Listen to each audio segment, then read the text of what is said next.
Hi, good morning. How's everybody today? Before I start, please subscribe to my YouTube channel. Please comment below and let me know how I'm doing, and please let me know if there's anything you'd like me to talk about in specific.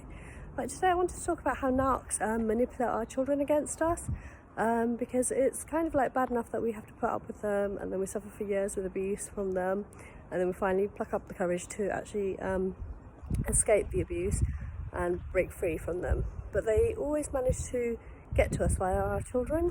So you can have, if you've got a narcissistic partner, and then you have to maintain contact with the partner because of the children. They will often try and put your children against you. They will turn your children against you. They will say things to the children like it's your fault, everything that's happened is your fault, not theirs, and they've never wanted to be split up, they've always wanted to stay together. Or you get sort of other extended family members if they're narcissists, like for example, in my case, my mother and my siblings are very narcissistic, and they're obviously clearly not happy about me making YouTube videos. Hi, if everyone, I know you guys stalk my YouTube videos and like to watch them, so hello, how are you? So my mother and my siblings are very narcissistic. My siblings tend to be sort of flying monkeys and support my mother in her abuse, and they have done for my whole life, so it's been 41 years of abuse, controlling, manipulation, humiliation, bullying, harassment, you name it. At the moment it's stalking. So every day I'm getting fake IDs trying to add me on Facebook, on my support group Phoenix Rising, on Instagram, things like that. And then obviously the best tactic I expect they've got is, or their arsenal, should we call arsenal? Their best arsenal is to pit my children against me, which they have been doing forever, since my first split. It was always like, your mum's doing this, your mum's doing that, she's gone crazy, all this stuff. Just because what? Because I want to stand up for myself, because I want freedom, because I want to leave my narcissistic husband. So obviously, clearly I must be crazy, if I want to leave my husband, because I don't have a clue about what's right and what's wrong. Only they can tell me what's right and what's wrong. So at the moment, I've split out from my second narcissistic husband. So again, I get all this mind games and manipulation. Say my eldest son, I mentioned something to him a couple of days ago where I had been given a gift by a client actually, who were obviously grateful for my help, and they wanted to say thank you to me. As soon as I showed him the gift, the first thing he said was, "Yes, your boyfriend." I said, "No, not really."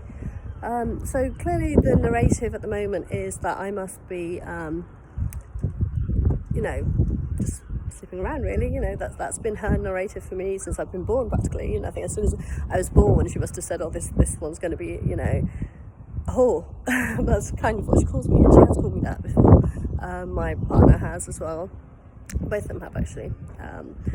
Never mind the fact that I actually suffer with PTSD and I actually get triggered. So if someone hits on me, I actually get triggered because of the years of abuse that I've had. Because as a teenager, if anyone looked at me, if anyone complimented or praised me, she would beat me. She would humiliate me. She would swear at me. She would just awful. It must have been my fault. I must have done something. I must have said something. Never mind the fact that it's just because I'm attractive and they like the way I look, but I must have, I'm just a fool, so I must have done something to get the attention, to get people to look at me and chase me or ask me out, whatever it is. I mean, I never dated before I got married, and then I was forced to get married at 16, but that doesn't matter, that's just minor in the grand scheme of things, isn't it? I'm still a whore, according to her. So now she's going around telling my children that as well, so my sons obviously think that I am. And the fact that I've done really well, that I've managed to start a support group, which is very successful. I'm mentoring clients online. I'm getting promotions at work. I've been offered a radio show, 3 radio shows actually. But I must be sleeping around to get that. There's no way that I could have done it on my own merit, on my own credit. That I could have actually worked for it. That I could have actually earned it. I've got the capability and the ability and the intelligence and the skills to be able to actually get that on my own 2 feet. I must have just slept with the whole of Southampton to be able to get these, clearly, there's nothing going for me, never mind that I'm an A-star student, I'm a straight A student, everything I've done, every subject I've been in, every class, every course I've been top in everything I've done, excelled at everything I've done, but still, I don't possess the skill set to be able to do anything like that. How can I land a promotion at work? I've just started. That's not normal, you know. Must be sleeping with the boss, yeah. You know, how do I land radio shows? I just turn up at the radio show and introduce myself and bam, I've got 3 radio shows. That doesn't happen. No, she's definitely sleeping with the president, you know, the radio show person. The imam, you know, he comes to meet me to talk about raising awareness in the community about abuse and, you know, domestic violence and narcissism. And oh gosh, she's been seen with the imam. Gosh, what are they up to? It's just ludicrous. It's ridiculous. It's comical, to be honest. You know, I think it's funny. So the latest thing is that my 17-year-old has moved in with his nanny, with the help of his aunties. Never mind the fact that they've been abused to me my whole life, but he doesn't see it as abuse. He just thinks that because of them, he clearly thinks that I'm just exaggerating, just making myself out to be a victim in every situation, that I'm just fabricating all of, 41 years of abuse has just been made up by me because I've got nothing better to do because I'm such a sad person.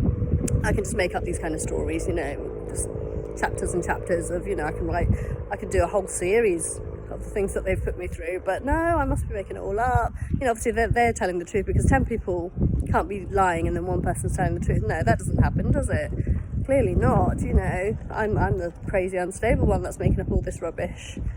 So, I know I'm telling the truth. I know what I've been through. I've suffered it. I've lived it. I'm still suffering from it as a result, from PTSD, from the stress and the anxiety and the sleepless nights.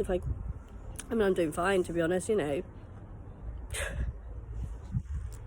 If my children want to support their nanny, if my children want to support their aunties, or their dads or stepdads, or whoever they want to support, that's fine by me. You can't force people to believe something. You can't force people to listen to you. You can't force people to understand things. People believe what they believe.